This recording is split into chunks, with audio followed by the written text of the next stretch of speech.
새벽 2시. 하늘은 검게 가라앉았고 바람은 얼어붙은 강 위를 가르며 울부짖고 있었습니다. 눈이 내리던 그날 저는 죽음과 자유 중 하나를 택해야 했습니다. 지금이야 설희야 뛰어. 뒤에서 누군가의 낮은 외침이 들렸습니다. 숨을 고를 틈도 없었습니다. 바닥이 뚝 하고 갈라졌습니다. 얼음이 깨지는 소리, 그리고 순식간에 들이치는 냉기. 저는 두만강을 건넌 그날을 잊지 못합니다. 2018년 12월. 얼음장 같은 강물 위를 맨발로 걸으며 제 이름을 버렸습니다. 몸은 떨렸고 폐 속으로 찬 공기가 파고들었지만 그보다 더 차가운 것은 두려움이었습니다. 등 뒤에서 들리던 총성. 그 소리가 아직도 제 귓가에 남아 있습니다. 설희야 뛰어.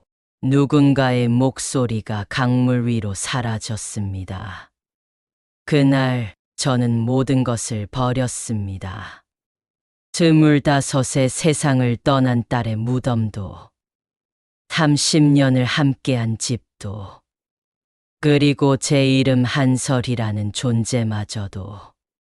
중국, 태국을 거쳐 남쪽에 도착했을 때 제 몸은 살아 있었지만 마음은 이미 얼어 있었습니다. 자유란 그렇게 차갑고 낯설었습니다. 하나원 교육이 끝나고 서울 외곽의 원룸이 배정되었습니다.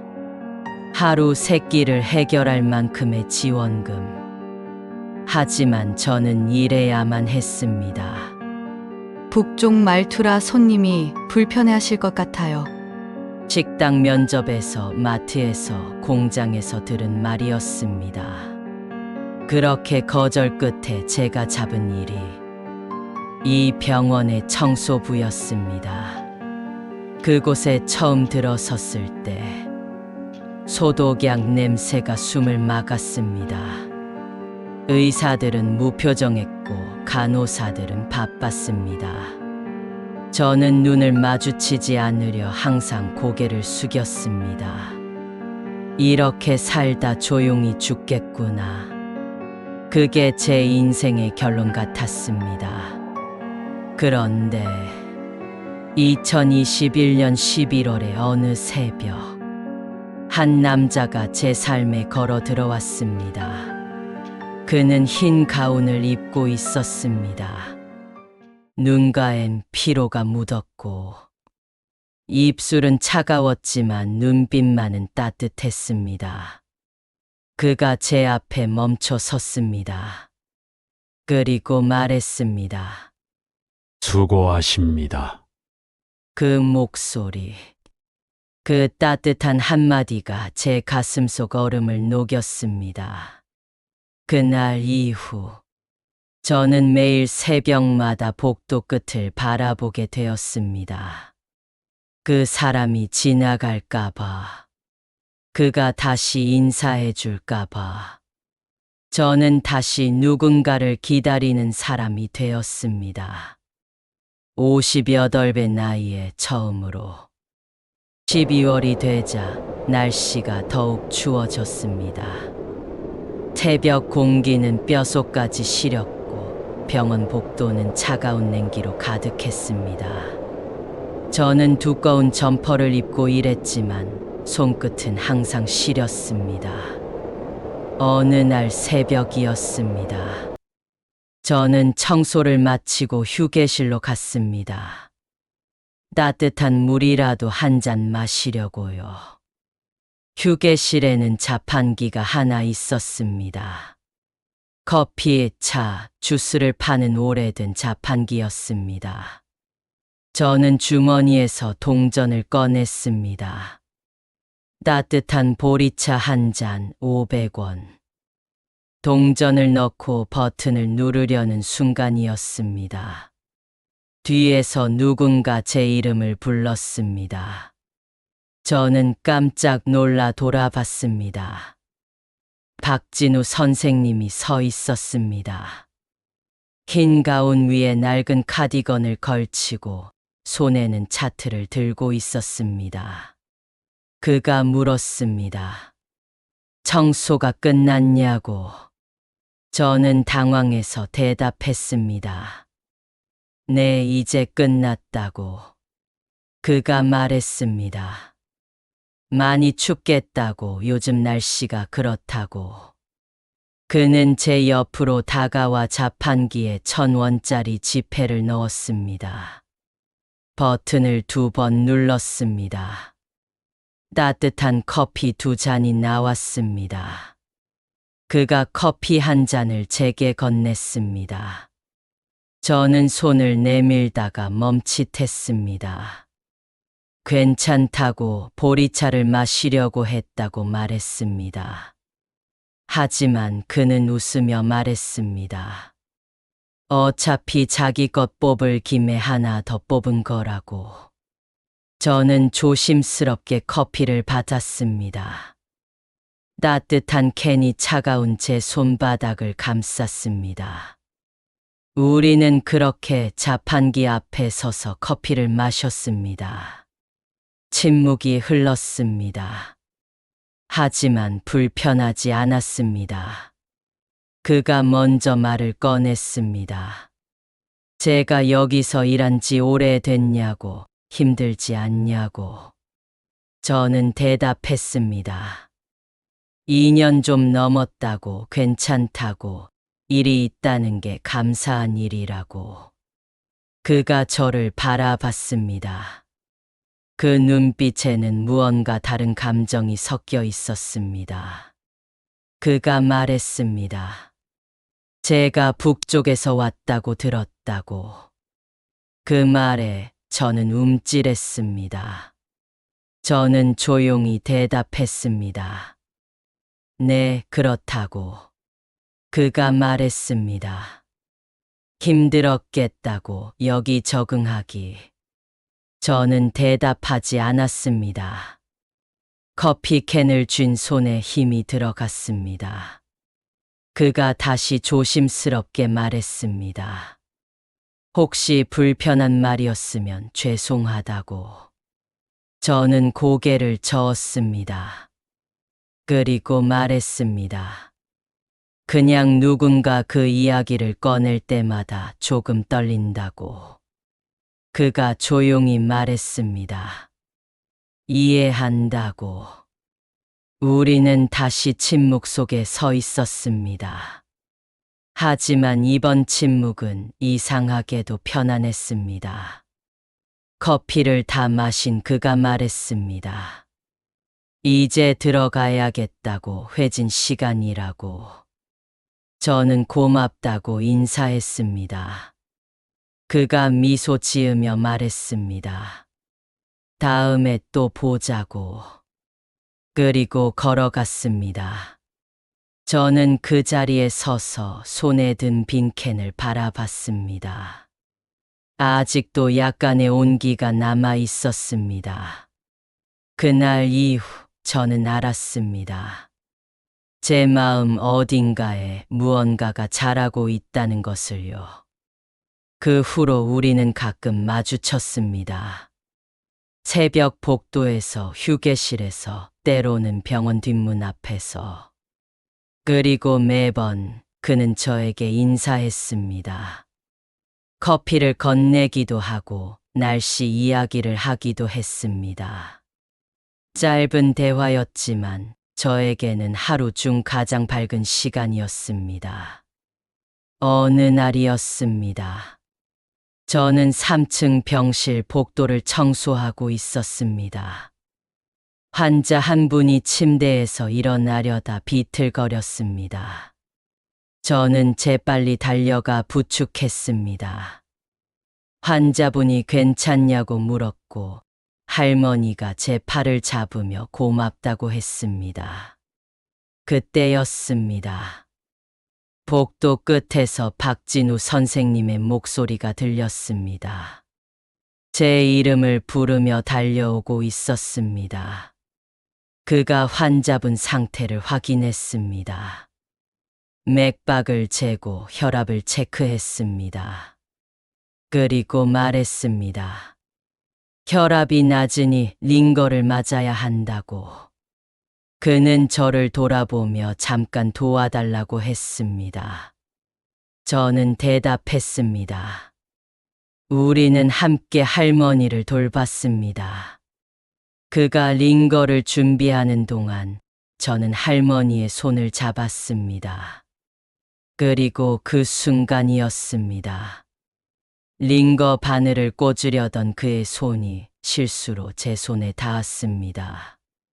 찰나의 순간이었습니다. 하지만 저는 그 감촉을 느꼈습니다. 따뜻하고 조금 거친 손이었습니다. 의사의 손, 사람을 살리는 손. 그도 멈칫했습니다. 우리의 눈이 마주쳤습니다. 그 짧은 순간 저는 알 수 없는 감정을 느꼈습니다.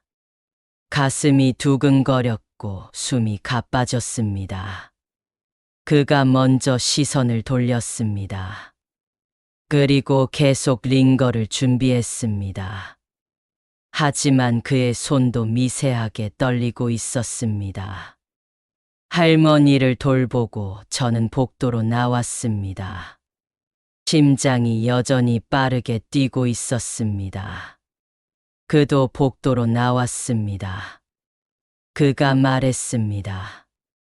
고맙다고, 덕분에 빨리 처치할 수 있었다고. 저는 대답했습니다. 아니라고, 제가 할 일 한 것뿐이라고. 우리는 복도에 서서 서로를 바라봤습니다. 말은 없었지만 무언가가 우리 사이를 흐르고 있었습니다. 그가 입을 열려다 멈췄습니다. 그리고 다시 입을 열었습니다. 점심을 먹었냐고 물었습니다. 저는 고개를 저었습니다.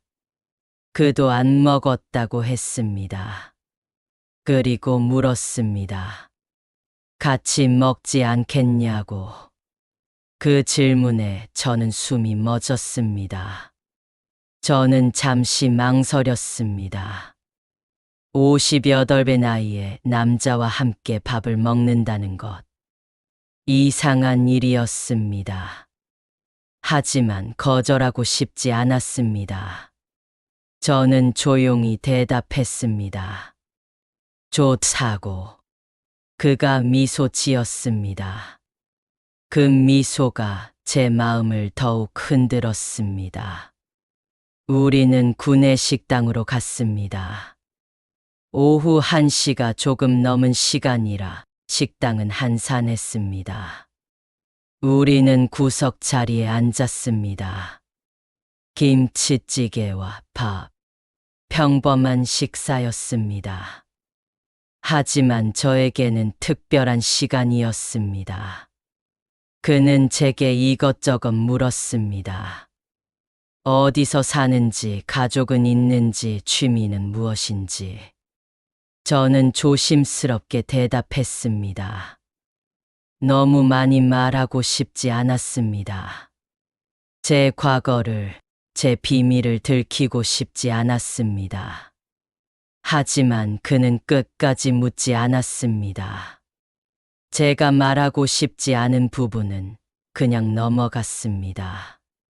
그가 말했습니다. 자신도 혼자 산다고, 아내와는 10년 전에 헤어졌다고, 자식은 없고 혼자 이 병원에서 일하면서 살고 있다고. 저는 물었습니다. 외롭지 않냐고. 그가 솔직하게 대답했습니다. 외롭다고, 하지만 익숙해졌다고, 외로움에. 저는 고개를 끄덕였습니다. 저도 마찬가지였습니다. 그가 저를 바라보며 말했습니다. 요즘은 조금 덜 외롭다고. 그 말이 무슨 뜻인지 저는 알 것 같았습니다. 저도 마찬가지였으니까요. 식사를 마치고 우리는 병원 뒤뜰로 나갔습니다. 작은 정원이 있었고 벤치가 몇 개 놓여 있었습니다. 12월에 차가운 바람이 불었습니다. 나무 잎은 다 떨어지고 앙상한 가지만 남아 있었습니다. 우리는 벤치에 나란히 앉았습니다. 침묵이 흘렀습니다. 하지만 편안한 침묵이었습니다. 그가 조용히 말했습니다. 자신이 이상한 사람 같냐고 갑자기 친해지려고 하고 이런 나이에. 저는 고개를 저었습니다. 그리고 말했습니다. 저도 마찬가지라고 이 나이에 누군가를 만나고 이야기 나누고 이상하다고 하지만 나쁘지 않다고. 그가 저를 바라봤습니다. 우리의 눈이 다시 마주쳤습니다. 그리고 그 순간 저는 확신했습니다. 이것이 사랑의 시작이라는 것을요. 58배 나이에 처음으로 느끼는 진짜 사랑. 하지만 저는 몰랐습니다. 이 사랑이 우리를 위험 속으로 몰아넣을 거라는 것을요. 그 후로 우리는 자주 만났습니다. 점심시간이면 함께 식사를 했고, 때로는 병원 뒤뜰에서 차를 마시기도 했습니다. 말은 많지 않았지만 그 침묵이 편안했습니다. 12월 말이 되자 겨울은 더욱 깊어졌습니다. 어느 날 저녁이었습니다. 저는 청소를 마치고 병원을 나서려던 참이었습니다. 현관 앞에서 박진우 선생님을 마주쳤습니다. 그도 퇴근하는 길이었습니다. 우리는 자연스럽게 함께 걸었습니다. 병원 앞 버스 정류장까지 천천히. 날씨가 정말 추웠습니다. 입김이 하얗게 나왔고 손끝이 시렸습니다. 그가 물었습니다. 집이 어디냐고. 저는 대답했습니다. 여기서 버스로 30분 거리라고. 그가 말했습니다. 자신의 차로 데려다 주겠다고. 저는 손을 저었습니다. 괜찮다고, 버스 타고 가면 된다고. 하지만 그는 이미 주차장으로 걸어가고 있었습니다.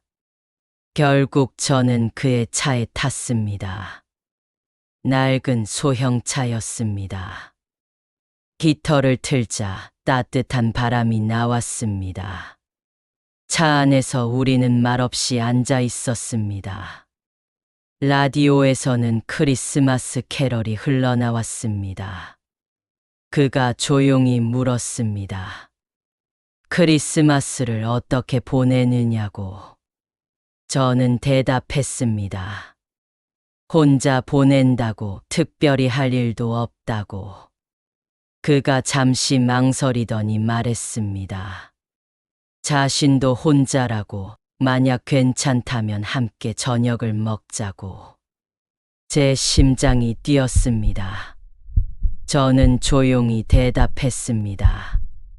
좋다고. 그가 미소 지었습니다.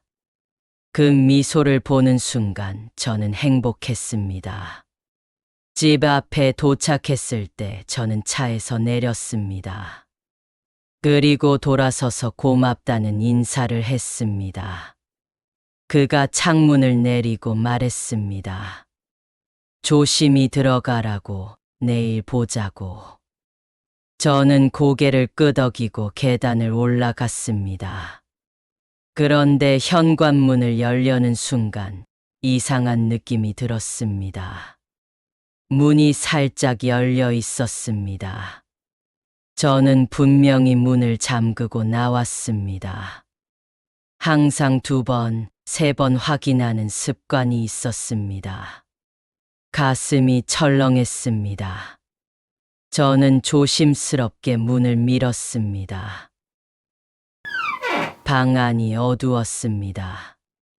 불을 켰습니다. 모든 것이 제자리에 있었습니다. 하지만 뭔가 달랐습니다. 책상 위에 서류들이 조금 흐트러져 있었고 옷장 문이 완전히 닫히지 않았습니다. 누군가 다녀갔습니다.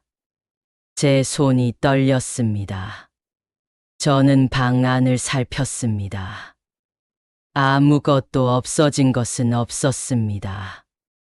돈도 물건도 그대로였습니다. 그렇다면 무엇을 찾으러 온 걸까요? 그날 밤 저는 잠을 이룰 수 없었습니다. 누군가 저를 찾고 있습니다. 북쪽에서 온 사람들일까요? 아니면 다른 누군가일까요?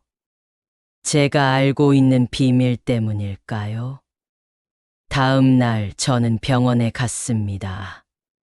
하지만 불안감이 계속 따라다녔습니다.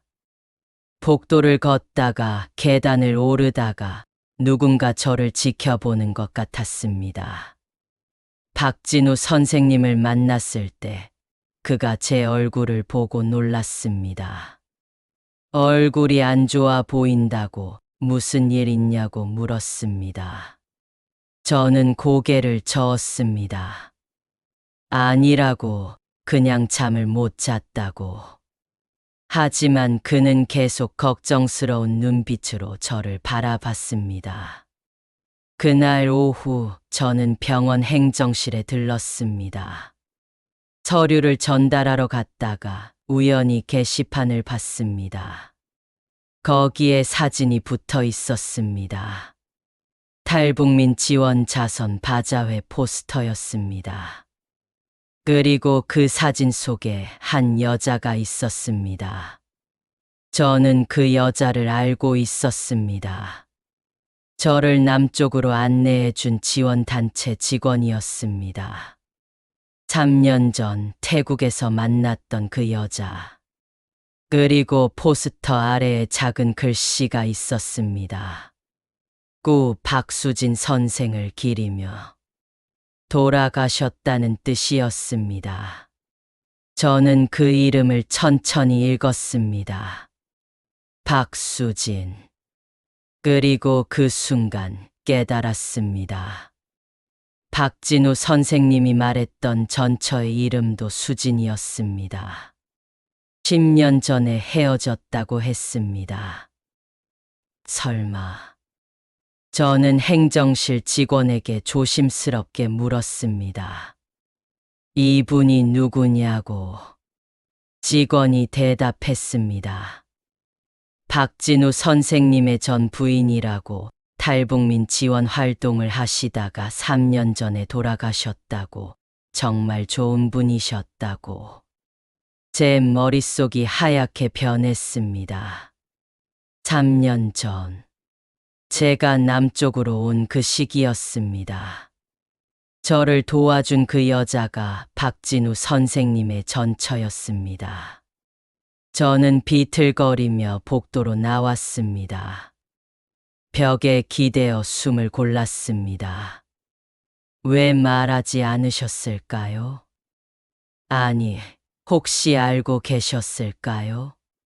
제가 그의 전처가 도운 탈북민이라는 것을요. 온몸이 떨렸습니다. 저는 그분의 도움을 받아 이곳에 왔습니다. 그리고 지금 그분의 남편을 사랑하고 있습니다. 죄책감이 밀려왔습니다. 이것이 옳은 일일까요?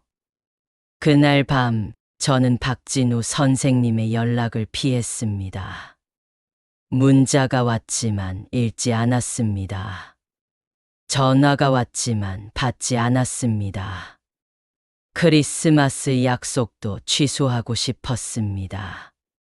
하지만 어떻게 말해야 할지 몰랐습니다. 크리스마스 이브였습니다. 저는 병원에 나가지 않았습니다. 아프다고 거짓말을 했습니다. 방 안에 혼자 앉아 창밖을 바라봤습니다. 눈이 내리고 있었습니다. 핸드폰이 계속 울렸습니다. 박진우 선생님이었습니다. 하지만 저는 받지 않았습니다. 저녁 7시쯤이었습니다. 초인종이 울렸습니다. 저는 놀라서 문 쪽을 봤습니다. 다시 초인종이 울렸습니다. 저는 조심스럽게 문으로 다가갔습니다. 문구멍으로 밖을 봤습니다. 박진우 선생님이 서 있었습니다. 손에는 작은 케이크 상자를 들고 있었습니다. 저는 숨을 죽였습니다. 그가 문을 두드렸습니다. 목소리가 들렸습니다. 걱정스러운 목소리였습니다. 저는 눈물이 났습니다. 왜 이렇게 좋은 사람을 만났을까요? 왜 이런 상황에서 만났을까요? 저는 문을 열었습니다. 그가 저를 봤습니다. 그리고 놀란 표정을 지었습니다. 아마 제 얼굴이 엉망이었을 것입니다. 그가 물었습니다. 무슨 일이냐고, 왜 우냐고. 저는 고개를 저었습니다. 아무것도 아니라고. 하지만 그는 안으로 들어와 케이크를 내려놓고 저를 안았습니다. 그의 품이 따뜻했습니다. 저는 그의 품에서 울었습니다. 한참을 울었습니다. 진정이 되자 우리는 마주 앉았습니다. 그가 물었습니다. 무슨 일이 있었냐고. 저는 말했습니다. 선생님의 전처분에 대해서. 그가 고개를 끄덕였습니다. 저는 물었습니다. 알고 계셨냐고. 그가 대답했습니다. 네, 알고 있었다고. 수진이가 저를 도왔다는 것 알고 있었다고. 저는 눈물이 또 났습니다. 왜 말씀 안 하셨냐고 물었습니다. 그가 말했습니다.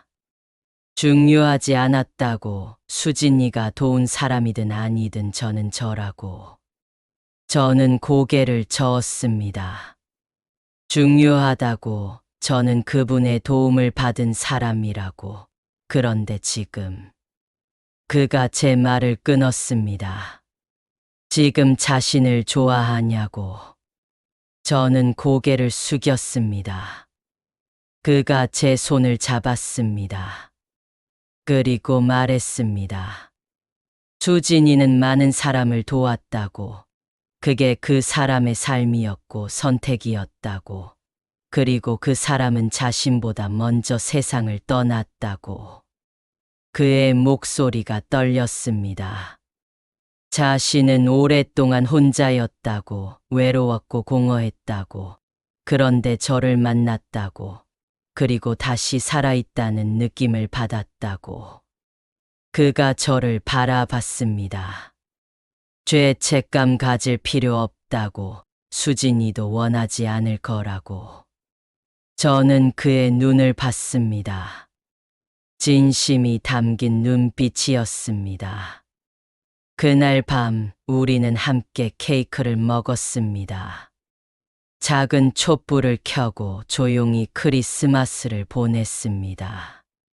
하지만 평화는 오래가지 않았습니다. 크리스마스 다음 날이었습니다. 저는 병원으로 가는 길이었습니다. 버스를 기다리는데 누군가 제 옆에 섰습니다. 중년의 남자였습니다. 낯선 얼굴이었습니다. 그가 조용히 말했습니다. 제 이름을 북쪽 말투로. 제 온몸이 얼어붙었습니다. 그가 계속 말했습니다. 오랜만이라고 잘 지내고 있는 것 같다고. 저는 뒤로 물러섰습니다. 누구냐고 물었습니다. 그가 말했습니다. 저를 기억 못하겠냐고. 평양에서 일할 때 자주 봤을 텐데. 그의 목소리가 차갑게 느껴졌습니다. 저는 물었습니다. 뭘 원하냐고. 그가 대답했습니다. 간단하다고. 제가 아는 것을 넘기라고. 저는 아무것도 모른다고 말했습니다. 그가 말했습니다. 거짓말하지 말라고. 제가 그 문서를 봤다는 거 알고 있다고. 제 가슴이 쿵 내려앉았습니다. 그 문서. 제가 북쪽에서 봤던 기밀 문서. 그것 때문에 제가 도망쳐야 했던 것. 저는 말했습니다. 정말 기억이 안 난다고. 그가 주머니에서 사진을 꺼냈습니다. 박진우 선생님의 사진이었습니다. 그가 말했습니다. 이 사람을 요즘 자주 만나는 것 같다고. 제 손이 떨렸습니다. 저는 말했습니다. 그 사람과 상관없다고. 하지만 그는 비웃듯 말했습니다. 상관없다고. 자기들이 보기엔 아주 상관 있어 보인다고. 그리고 말했습니다. 선택하라고. 제가 아는 것을 말하거나 아니면. 그가 사진을 흔들었습니다. 이 사람이 다칠 수도 있다고. 저는 그 자리에 얼어붙었습니다. 남자는 천천히 걸어갔습니다. 그리고 뒤돌아보며 말했습니다. 3일 준다고. 그때까지 연락하라고. 그는 작은 종이 쪽지를 제 손에 쥐어주고 사라졌습니다. 저는 떨리는 손으로 그 쪽지를 봤습니다. 전화번호가 적혀 있었습니다. 버스가 왔지만 저는 탈 수 없었습니다. 다리에 힘이 풀렸습니다. 저는 길가 벤치에 주저앉았습니다. 어떻게 해야 할까요? 그날 저는 병원에 가지 않았습니다. 집으로 돌아와 방 안에 틀어박혔습니다. 창밖을 바라보며 생각했습니다. 그들에게 제가 아는 것을 말할 수는 없었습니다. 그 정보는 많은 사람들을 위험에 빠뜨릴 수 있었습니다. 하지만 박진우 선생님은요. 그분이 다칠 수도 있다고 했습니다. 저는 핸드폰을 꺼냈습니다. 박진우 선생님의 번호가 화면에 떠 있었습니다. 손가락이 떨렸습니다. 통화 버튼을 누를 수 없었습니다. 무슨 말을 해야 할까요? 도와달라고? 아니면 이제 그만 만나자고? 저는 핸드폰을 내려놓았습니다. 밤이 되자 박진우 선생님에게서 연락이 왔습니다. 문자였습니다. 화면에 그의 메시지가 떠 있었습니다. 괜찮냐고, 오늘 안 보여서 걱정된다고 연락 달라고. 저는 답장을 쓰려다 지웠습니다. 다시 쓰고 또 지웠습니다. 결국 아무 답도 하지 못했습니다. 다음 날도 마찬가지였습니다. 저는 집 밖으로 나가지 못했습니다. 누군가 지켜보고 있을 것 같았습니다. 문 밖에서 소리가 날 때마다 저는 움찔했습니다. 셋째 날 저녁이었습니다. 초인종이 울렸습니다. 저는 문구멍으로 밖을 봤습니다. 박진우 선생님이었습니다. 저는 문을 열지 않았습니다. 그가 다시 초인종을 눌렀습니다. 그의 목소리가 들렸습니다. 제발 문 열어달라고. 저는 눈물이 났습니다. 그의 목소리가 계속 들렸습니다. 무슨 일이 있으면 말해달라고, 자기가 도와주겠다고. 저는 문에 기대어 섰습니다. 조용히 말했습니다. 이제 못 만난다고. 문 너머로 그의 목소리가 들렸습니다. 무슨 말이냐고. 저는 대답했습니다. 그냥 못 만난다고, 미안하다고. 그가 다급하게 말했습니다. 제발 문 열어달라고, 얘기 좀 하자고. 저는 고개를 저었습니다. 문을 사이에 두고 저는 고개를 저었습니다. 말했습니다. 안 된다고. 선생님을 위해서 저는 떠나야 한다고. 그가 물었습니다. 무슨 일이 있냐고. 저는 대답하지 않았습니다. 한참 후 그의 발소리가 멀어졌습니다. 저는 그 자리에 주저앉아 울었습니다. 왜 이렇게 됐을까요? 겨우 행복을 찾았는데 왜 이렇게 빨리 끝나야 할까요? 핸드폰이 울렸습니다. 그 남자였습니다. 저는 떨리는 손으로 전화를 받았습니다. 차가운 목소리가 들렸습니다. 생각해 봤냐고. 저는 말했습니다. 제발 그 사람한테는 손대지 말라고. 그가 말했습니다. 그럼 알고 있는 거 넘기라고. 저는 말했습니다. 정말 기억이 안 난다고, 너무 오래됐다고. 그가 말했습니다. 거짓말 하지 말라고. 저는 소리쳤습니다. 진짜라고. 3년이나 지났다고. 저는 그냥 살려고 도망친 거라고. 그 문서가 뭔지도 제대로 몰랐다고. 침묵이 흘렀습니다.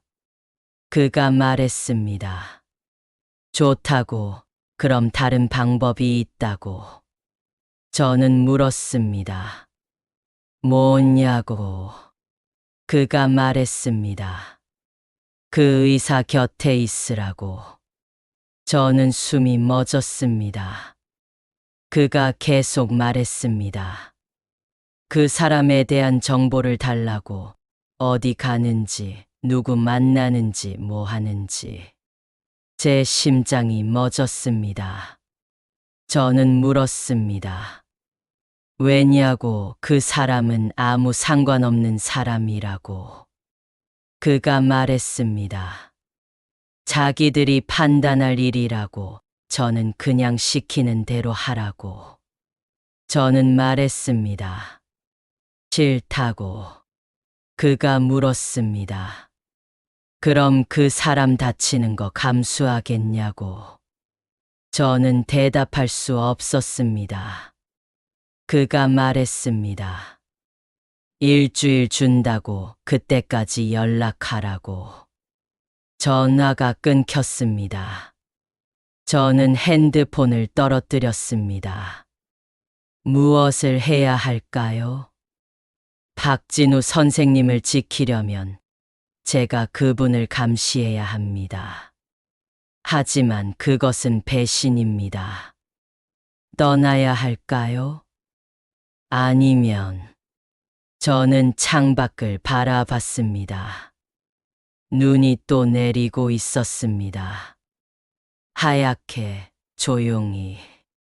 그리고 저는 결심했습니다. 사랑하는 사람을 지키려면 저는 사라져야 한다고. 하지만 그 전에 한 번만 더 그를 봐야겠다고. 마지막으로. 다음 날 저녁이었습니다. 저는 병원으로 갔습니다. 마지막으로 그를 보기 위해서였습니다. 병원 복도는 여전히 소독약 냄새로 가득했습니다. 형광등 불빛이 차가웠습니다. 저는 3층으로 올라갔습니다. 그가 당직실에 있을 거라는 것을 알고 있었습니다. 복도 끝에서 그가 걸어오는 것이 보였습니다.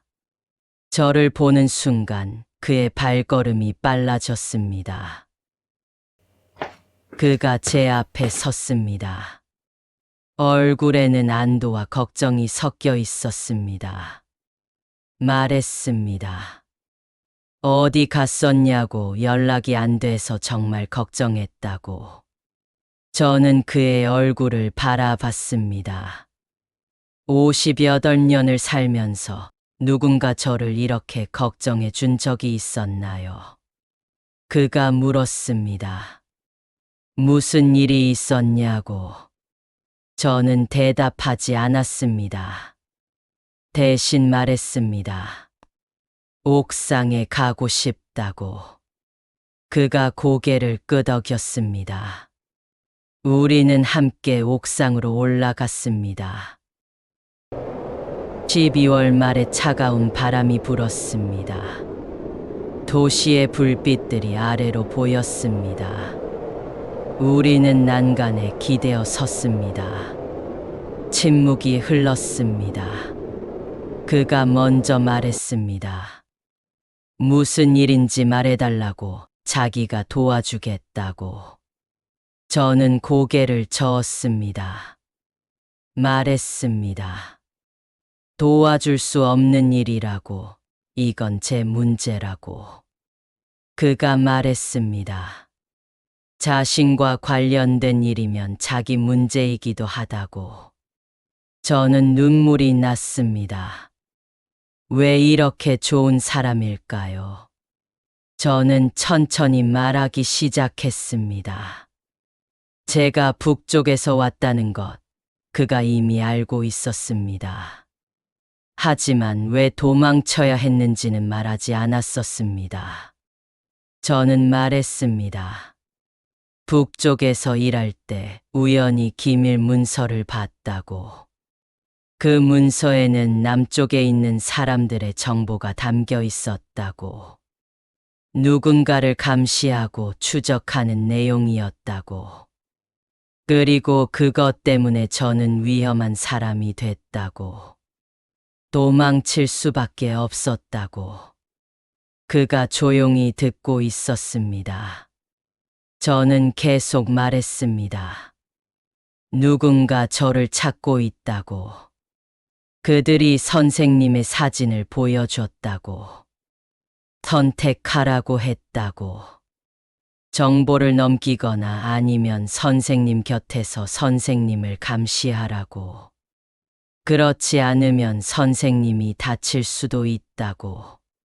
그 말을 하는 순간 제 목소리가 떨렸습니다. 그가 제 손을 잡았습니다. 따뜻한 손이었습니다. 그가 말했습니다. 괜찮다고. 저는 고개를 저었습니다. 괜찮지 않다고, 선생님이 위험해질 수 있다고. 그가 말했습니다. 자기 때문에 제가 고통받는 게 더 힘들다고. 저는 눈물을 닦았습니다. 말했습니다. 그래서 떠나려고 한다고, 아주 멀리, 그들이 찾을 수 없는 곳으로. 그가 제 손을 더 세게 잡았습니다. 말했습니다. 가지 말라고. 저는 그를 바라봤습니다. 달빛 아래서 그의 눈에 눈물이 고여 있었습니다. 62세의 남자가 제 앞에서 울고 있었습니다. 그가 말했습니다. 함께 방법을 찾자고, 경찰에 신고하거나 아니면 다른 방법을 찾자고. 하지만 저는 알고 있었습니다. 그들은 그렇게 쉽게 포기하지 않을 것입니다. 그리고 제가 여기 있는 한 박진우 선생님은 위험합니다. 저는 그의 손을 풀었습니다. 말했습니다. 미안하다고. 그리고 한 걸음 뒤로 물러섰습니다. 그가 다가오려 했습니다. 하지만 저는 손을 들어 막았습니다. 말했습니다. 이게 최선이라고, 선생님을 지키는 유일한 방법이라고. 그가 고개를 저었습니다. 눈물이 그의 볼을 타고 흘러내렸습니다. 저도 울고 있었습니다. 그 순간 하늘에서 비가 내리기 시작했습니다. 겨울비였습니다. 차갑고 매서웠습니다. 저는 그에게 다가갔습니다. 마지막으로 그를 안았습니다. 꽉 세게. 그도 저를 안았습니다. 우리는 빗속에서 한참을 그렇게 서 있었습니다. 저는 그의 귀에 속삭였습니다. 고맙다고. 선생님을 만나서 행복했다고. 사랑한다고. 그가 떨리는 목소리로 대답했습니다. 자기도 사랑한다고, 제발 가지 말라고.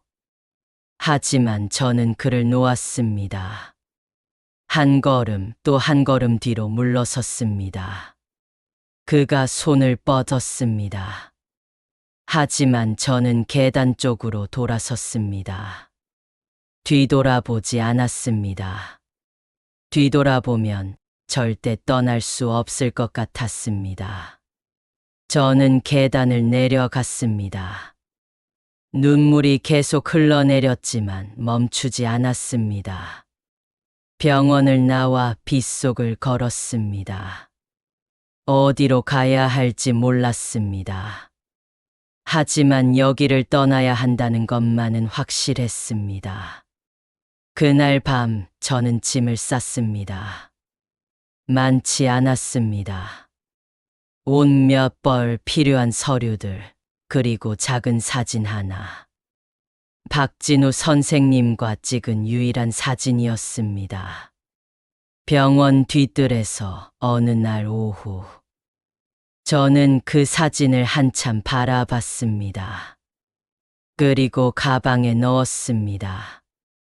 다음 날 새벽 저는 집을 나섰습니다. 그 남자에게 연락했습니다.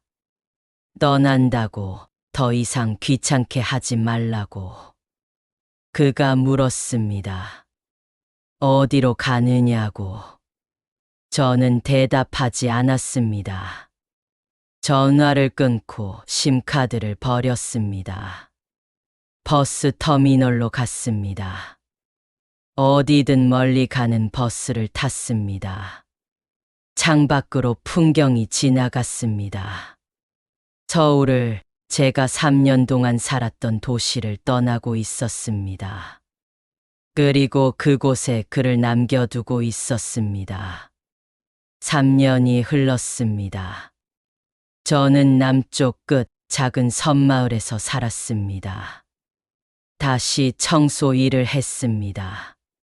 작은 민박집에서 하루하루를 보냈습니다. 외로웠습니다. 매일 밤 그를 생각했습니다. 지금쯤 어떻게 지내고 있을까? 저를 잊었을까? 하지만 연락할 수 없었습니다. 그를 위험에 빠뜨릴 수는 없었습니다. 2025년 겨울이었습니다. 어느 날 민박집 주인이 말했습니다. 의료 봉사팀이 섬에 온다고. 저는 별 관심이 없었습니다. 하지만 그날 민박집 앞을 지나가던 차에서 누군가 내렸습니다. 저는 걸레질을 하다가 고개를 들었습니다. 그리고 얼어붙었습니다. 박진우 선생님이었습니다. 3년이 지났지만 저는 한눈에 알아볼 수 있었습니다. 그도 저를 봤습니다. 그의 발걸음이 멈췄습니다.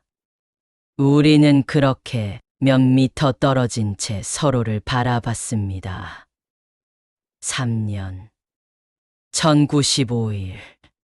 그 긴 시간이 이 순간 사라지는 것 같았습니다. 그가 천천히 걸어왔습니다. 제 앞에 섰습니다. 나이가 더 들어 보였습니다.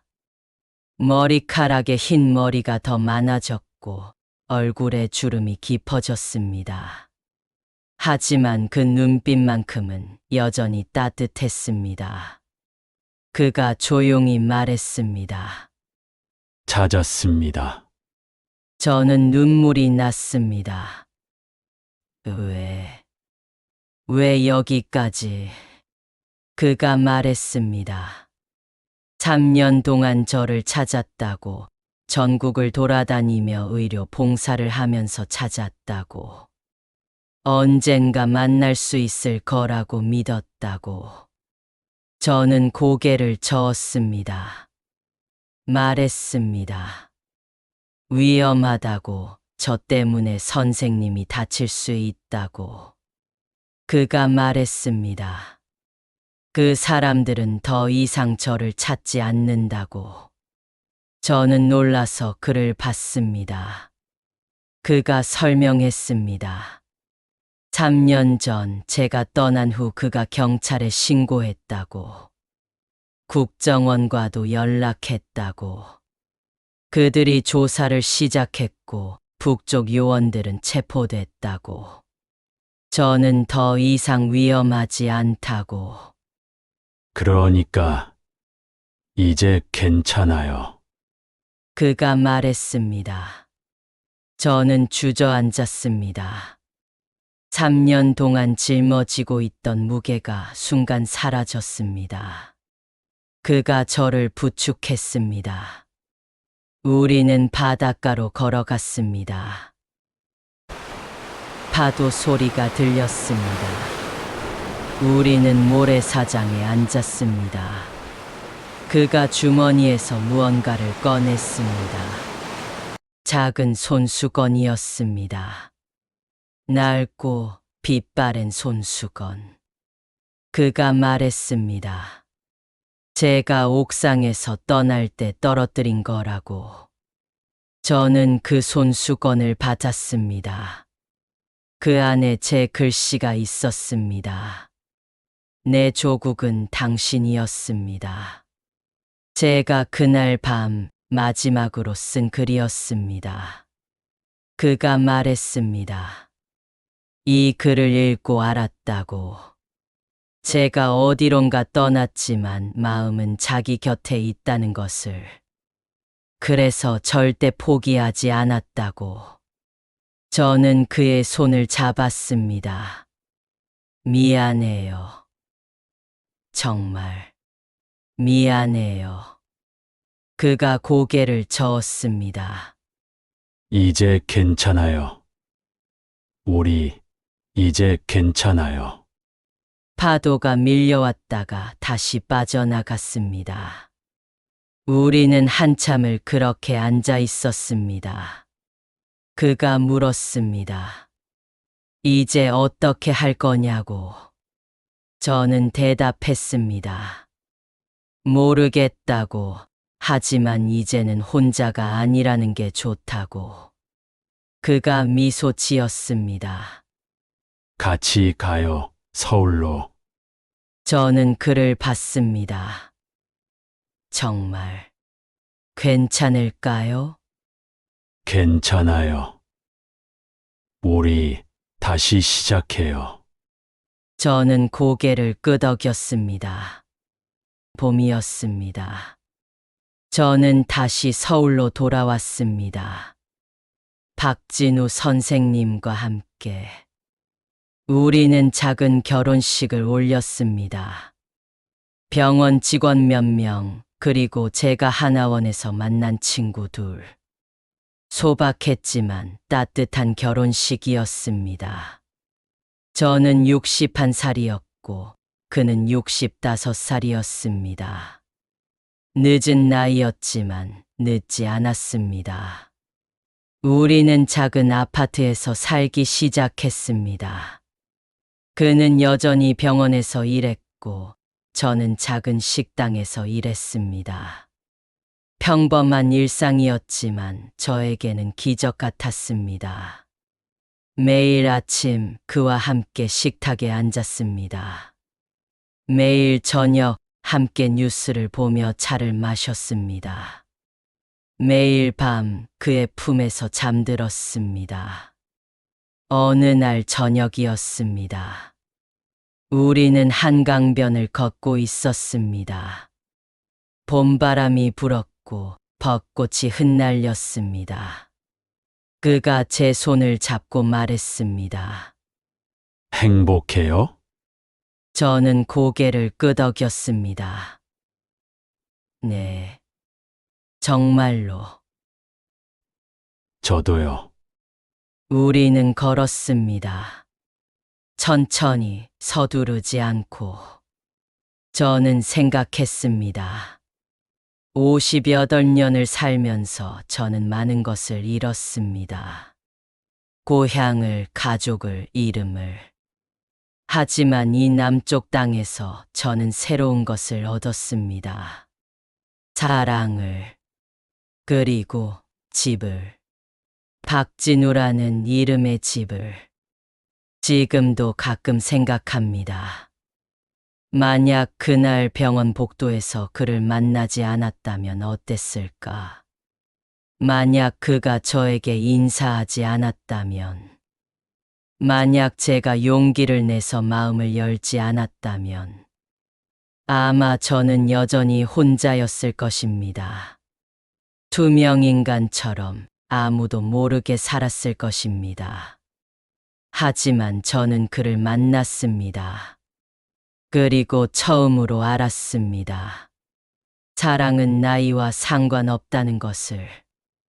58배도 60배도 사랑은 찾아온다는 것을. 그리고 그 사랑은 어떤 위험보다 강하다는 것을 여러분께 말씀드리고 싶습니다. 나이가 많다고, 상황이 어렵다고, 과거가 복잡하다고 해서 사랑을 포기하지 마세요. 진짜 사랑은 모든 것을 이겨냅니다. 제가 그랬던 것처럼 저는 오늘도 그와 함께합니다. 평범한 하루를 살며 소소한 행복을 나누며. 이것이 제 이야기입니다. 한 탈북 여성이 남쪽에서 사랑을 만나 가족이 된 이야기.